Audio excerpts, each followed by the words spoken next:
to your point earlier, there's a lot of freedom in surrender. And so I think I'm just trying to live from a place of knowing that I'm loved and not having to prove something that the cross has already spoken for. That's it.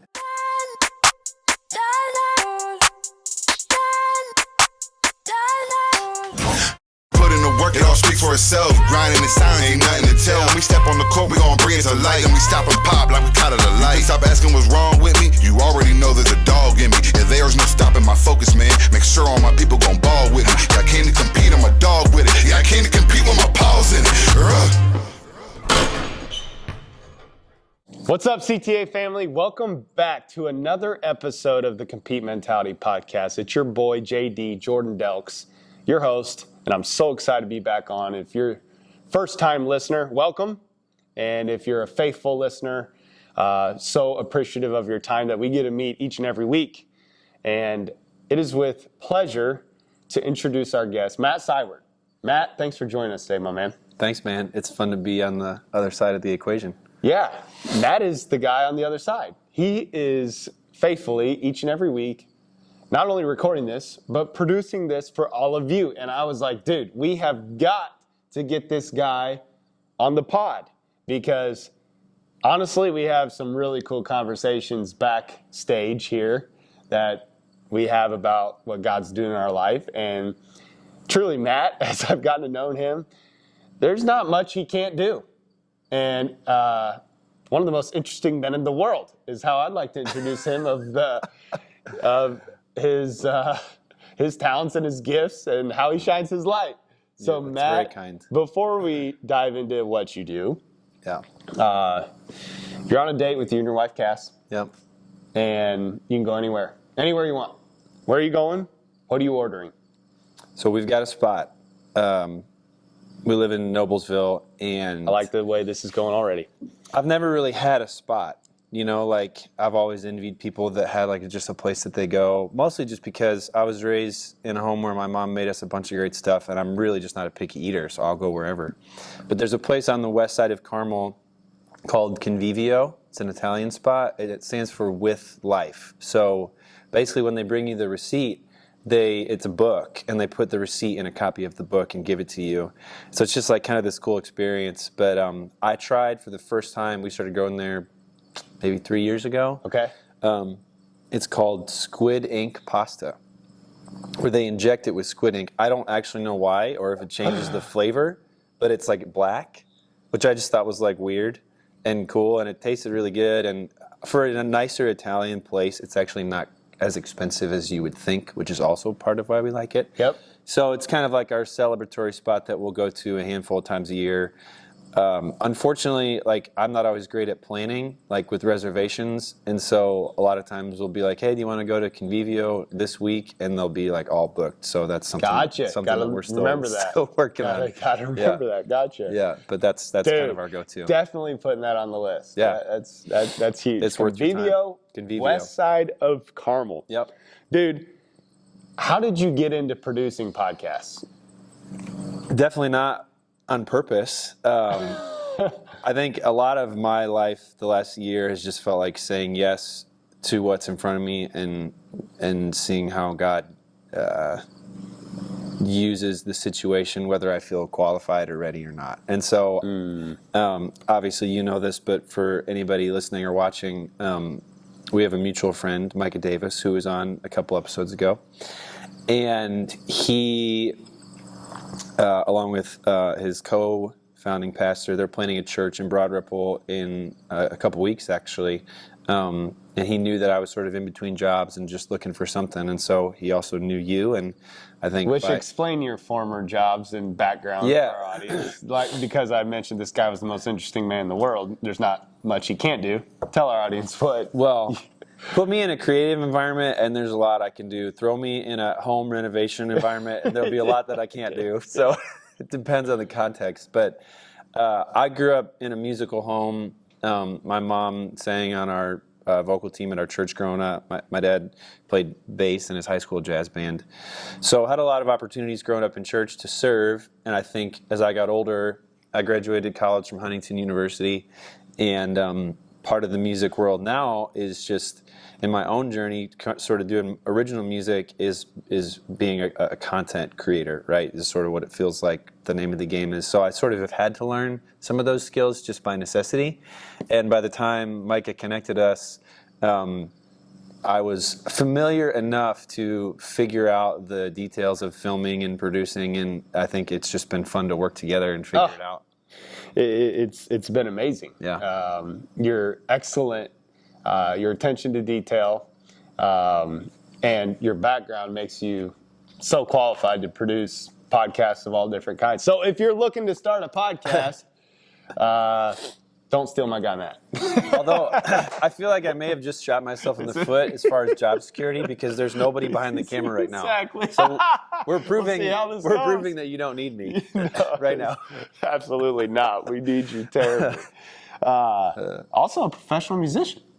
I guess so. I mean, it depends on your definition of pro, but I think I definitely am committed to it. Absolutely. At this point. You just got back from a trip to California where you won an award. He's not going to brag on himself. I got to brag on him. Tell our audience about it.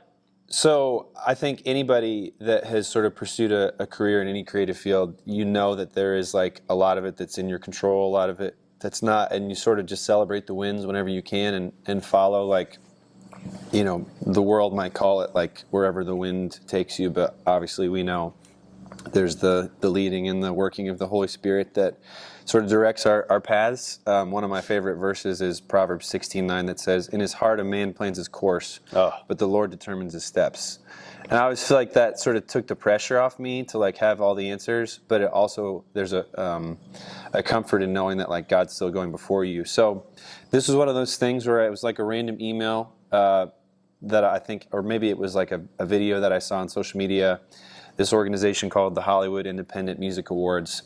And I submitted a couple songs of mine, and their sort of like goal is empowering independent musicians regardless of like their audience or their fan base, and kind of just trying to focus on the songs, which admittedly is a hard thing to do in a world where we're kind of bought into numbers and metrics. So I was kindly nominated for my song Fault Lines, and really it was just a good excuse for my wife and I to head out and enjoy that celebration and that award show, and then we just kind of turned it into a little mini vacation. But I think you just have to be able, there's so much that you don't get that you think you want, that when those like little wins happen, if you don't celebrate it, you're going to miss out on, I think, just the joy that comes in the journey. Sometimes That's it. The joy is the journey. It's not in the destination. The destination is a spiral staircase. The journey is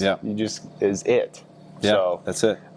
Matt, if you're not producing podcasts or creating or working, what do you enjoy doing? So I have more flexibility in my schedule now than I ever have. I worked full-time at a church for about 6 years, and shifted out of that role a little over a year ago. It was really scary. It's the first time I'd sort of been in that situation where I just didn't really know what was next. There wasn't some like seamless transition in my life. But the one thing it gave me back was time. And so we have a dog. Her name's Valley. She's a German Shepherd Black Lab mix. And I mean, to say that we spoil her would be an understatement. She's just, we got her right before COVID. And so it was just great timing to have another companion. But we try to go on a walk every day for about a mile, regardless of the weather. And I know that sounds like really basic, but I think spiritually it helps me sort of detach from the grind of the day, especially in the middle of the day. It gets me outside, which I love. It gets me moving in a way that I enjoy, which I've heard you talk about before. And obviously, you know, it's exercise for our dog as well. And I notice a really big difference in my days and my weeks when I don't get those times consistently. So being outside, walking our dog. We also have a really strong community of friends that we spend a lot of time with, and we're helping them sort of launch this church in a couple weeks. So I think, man, without our community, I do not know how we would have made it through the last year or so. I mean, life's already hard enough oftentimes, and to have to do it alone, the whole lone wolf thing is just like, it's such a myth. And so spending time with our close friends, bonfires, going out to eat, all that good stuff. I call it your center of influence, COI. If you're listening to this, evaluate your center of influence, because your life's going in the direction of the 5 people you spend the most time around. Not your 5 closest friends, just people you spend time around. Energy's transferred. So, Yeah. old boy in the office is negative and you're by him all the time, like, chances are you're going to be negative Nancy too. So it's so cool to hear that you have a really tight-knit group of friends that you spend a lot of time with. Yeah. And that, think about it, you're becoming more and more like them, and that's iron sharpening iron. And it's just not normal to have like really close friends that can get sort of in your business as adults. Yeah, facts. Real, genuine relationship. I'll be the first to admit that like the easier path would have been to like sort of, you know, emotionally stiff arm people, because I've had some stuff in my life that I've really had to work through and grow in, and man, am I grateful for like just the proximity that they've had in our lives to be able to like speak into it and to know that it comes from a place of love. So yeah, we love just being a part of our community. Have to have it. You said it. Life's hard enough. You know, life's hard enough the way it is. And with that being said, like, share with our audience a time where life was really hard, and you went through some adversity, and you struggled to overcome it. Yeah. Yeah, you know, one of the things that just before I sort of dive in, that I've really appreciated about getting to be a fly on the wall for a lot of these conversations is like, there's 2 extremes when dealing with adversity. There's like letting it define you, and then there's pretending like it doesn't exist. And I think the value of a lot of the conversations and people that you are in a relationship with and have worked with over the years is, it's not a silver lining redemption story. It's, I was in the trenches and here's what I learned, and I chose to let God work through me rather than letting my situation become like this label that I use to define myself. And that's a really hard thing to do. So I just sort of say all that as a blanket statement, because I know there might be people listening or watching that the redemption story isn't always like helpful. Sometimes you just want someone to say like, yeah, like this sucks, and I don't know the answer, which was like my perspective for most of the last year and 3 months. And so, yeah, to answer your question, so I stepped away from my full-time ministry job May of 2022, and then my wife and I went to Spain for a week and a half for our anniversary right after that. Wow. Came back, yeah, it was like top vacation experience ever. Right. I think we've kind of ruined ourselves, honestly. Seriously. It's just going to be downhill from there. But we came back to this really like strange emotional roller coaster. We found out that she was pregnant, which was amazing news. But then when we went in for the ultrasound, quickly found out that they didn't see anything, and it was confirmed that it was a miscarriage. So you've kind of got like this really unstable situation already, where I'm trying to figure out what's next vocationally, not even really thinking about the family planning side of things, and then getting sort of thrown into this situation that nobody can prepare you for. No. And I didn't have language for it, and No.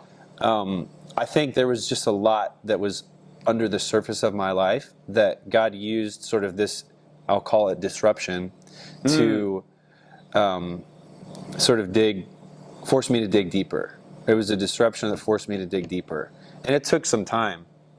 And going back to the community piece, like, I owe a large part of the perspective and some of the battle scars that I have now to some close friends in my life that were willing to challenge me, but also to love me through some stuff.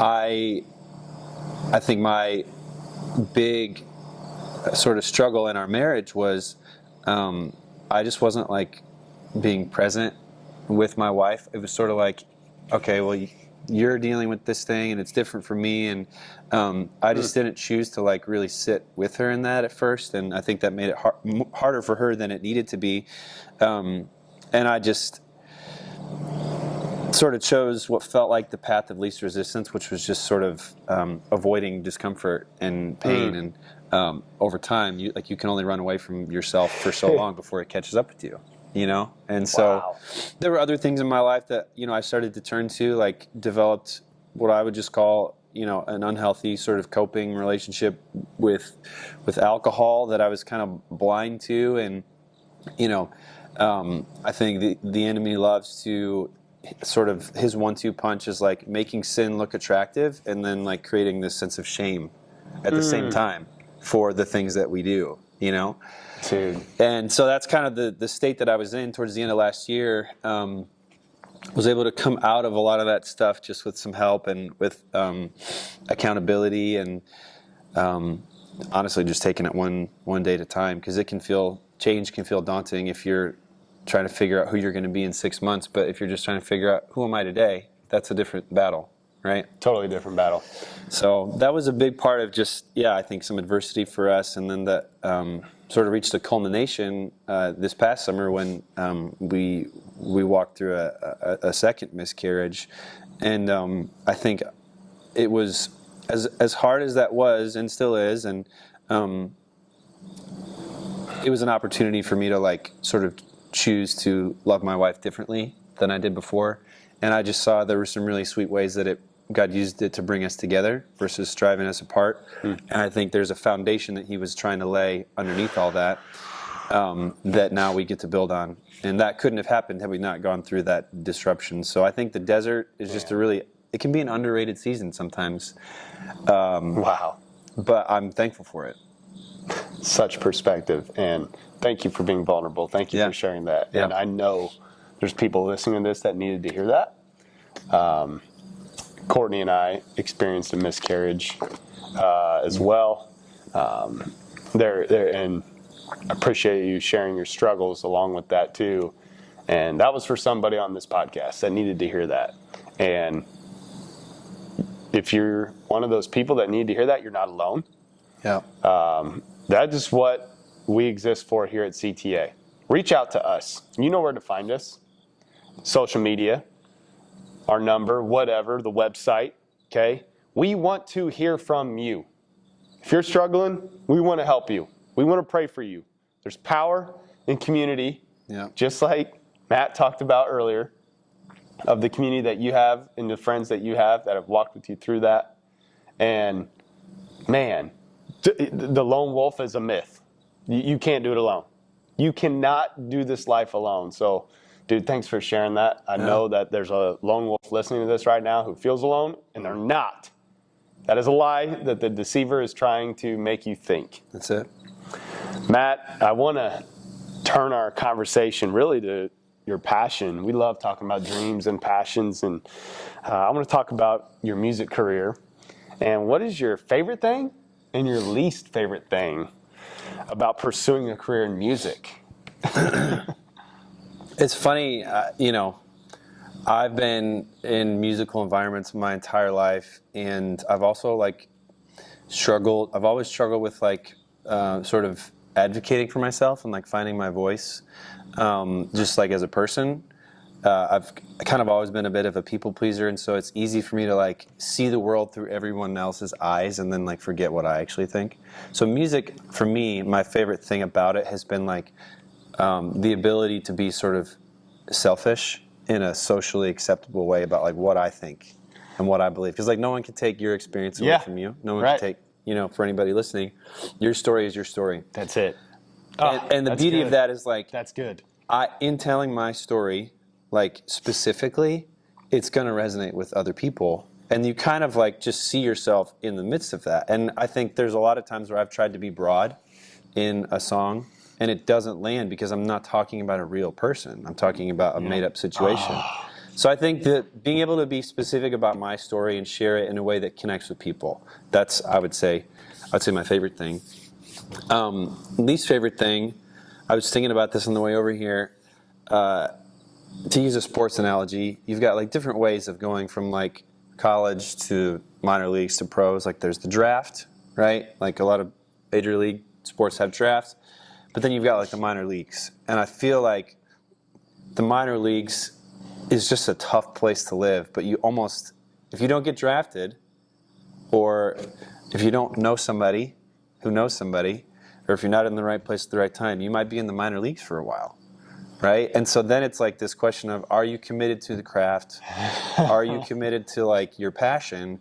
Or do you figure out something else? Because it's not, you don't like live in the minors to make money, but it is a development tool, right? And eventually if you stick with it long enough and you're good enough, the hope is that it would turn into something else. So I think one of my least favorite things is just like the not knowing and the not being able to control, which is really hard. But minor leagues.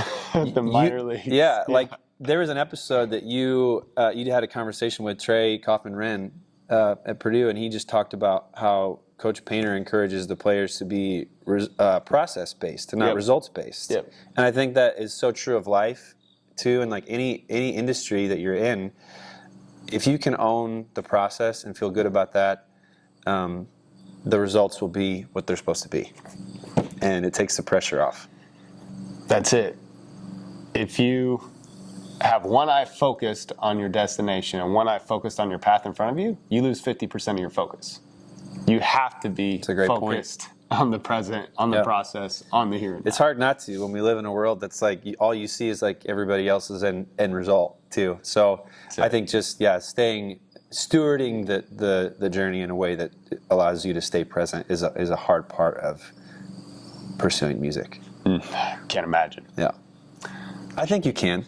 Yeah, I think you could probably, like in your own journey and just trying to figure out what's now, what's next, all that stuff. Like you do have to think about the future. Have to have a vision. Yep. Yeah. So I guess I would be curious to hear from you, like what, just selfishly, as we're sort of processing this, like what does it look like for you to balance dreaming about the future, but also staying present in the moment? This is what it looks like. Proverbs says, where there's no vision, people perish. And I coach people every single day, like, know where you're going. But then the key to staying in the present moment is a detachment and a daily surrender.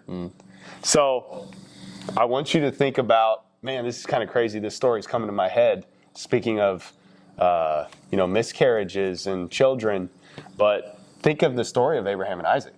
Yeah. And Sarah, right? So Abraham and Sarah. Sarah's 99. They've tried to have kids, can't. God comes to her at 99, says, you're pregnant. She laughs. They get the son. Yep. Then God says, give it back. Give him back to me, right? Abraham obediently goes up the mountain, places his son on the altar, raises the knife. The angel stops him, says, no, this was a test.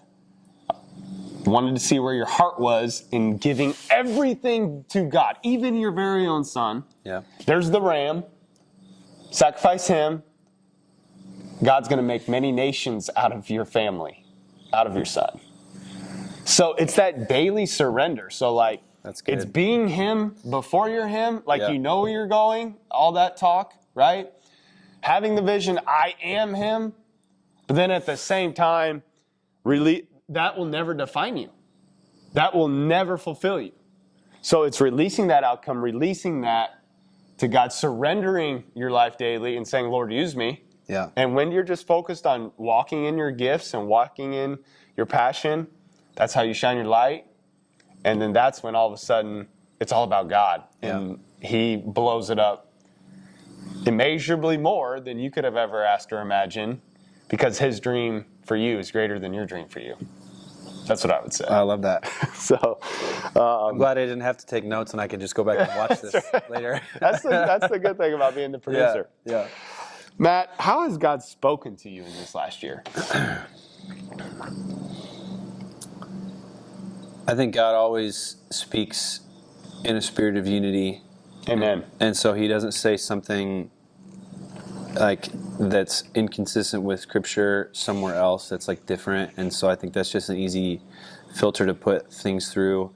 I'll be honest, like there have been times where I've kind of banged my head against the wall trying to figure out, God, what are you saying? What do you want me to do? And I think to use your sort of imagery just now, that story of just like walking with God daily. What I've felt really more over the last few weeks than anything is just sort of this call to reclaim a sense of like the daily walk and being in step with the Holy Spirit, because my personality is to, like, especially as a guy too, I think this is maybe a tendency, is to compartmentalize things. And, you know, it's like I'll have my time in the morning, then I'll have my walk, and then I'll maybe have time in the evening. But like all that in between, I start to like get selfish about it and then like take back some of that control. So I think if I could distill down something that God's been saying to me recently, it's been relationships, like you make time for what matters to you. And my relationship with my wife doesn't stop just because we're not together. Like I still think about her, and I still check in with her, you know. So I think just staying open to those daily moments of prompting and conviction, and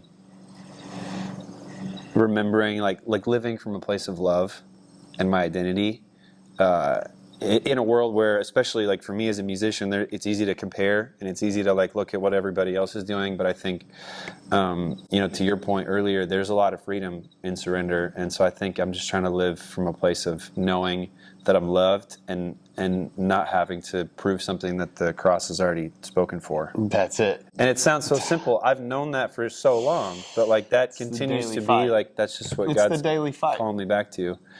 And, yeah. I like to say that inspiration comes from consistency. Like you don't just wake up inspired. You don't wake up feeling like you're walking in the victory of the cross every day. Because we live in a physical world. We have physical bodies. We have brains. Yeah. All right. But as the scriptures say, we're just passing through. Like we're spiritual beings. So natural frequencies will not fulfill spiritual beings. So like we live in the natural. So nothing here is ever going to satisfy us. Yeah. It's crazy, man. That's so good. Yeah. I love to hear that. I heard somebody say, this is maybe a better way of answering your question. Like, it was a pastor I saw a little sermon excerpt of the other day, and he said, we treat eternity like it's temporary, and we treat earth like it's forever. Yeah. What would our lives look like if we flipped that? Man. And I was like, shoot. That is so good. So, I think say that again. His question was, or his statement was, we treat heaven and our eternal future like it's temporary, and we treat earth like it's forever. Oh. And what would our lives look like if we flipped that? And I'd go for it. That's just right. I'd go for it all. Yeah. There's no failure. A friend of mine says, nothing to prove, nothing to lose, and nothing to hide. And that's a good place to be if you can get there. Oh my goodness. Dude, you're dropping dimes today. I can't wait to I just repurpose things that I hear other people say. That's the beauty of... Hey, there's no reinventing good the wheel. Good artists. There's no reinvent the wheel. Yeah. No reinvent the wheel. Yeah. That's true. Matt, true. thanks for joining us today. It's been such a pleasure. How can our audience find you? Yeah, so on socials, it's all Matthew Thomas Official for the handles. By the time this podcast releases, I will have released a project called Mustangs and Thoroughbreds Volume 2. It's kind of like a Volume 1, Volume 2. Eventually, it'll be on a vinyl, kind of an A and a B side. Sweet. So new music is out. I would love to connect with y'all and, get to know you in any way I can. I can't wait to go hear you live. That is something my wife and I love to do, is go listen to live music. So Yeah. when you live next? So the next time I am playing, it's not local. There's a thing called West Haven Porch Fest at the end of the month down in Franklin, Tennessee. Sweet. So it's like the whole community opens up, like literally their porches and front yards, and it's like musicians kind of just take over.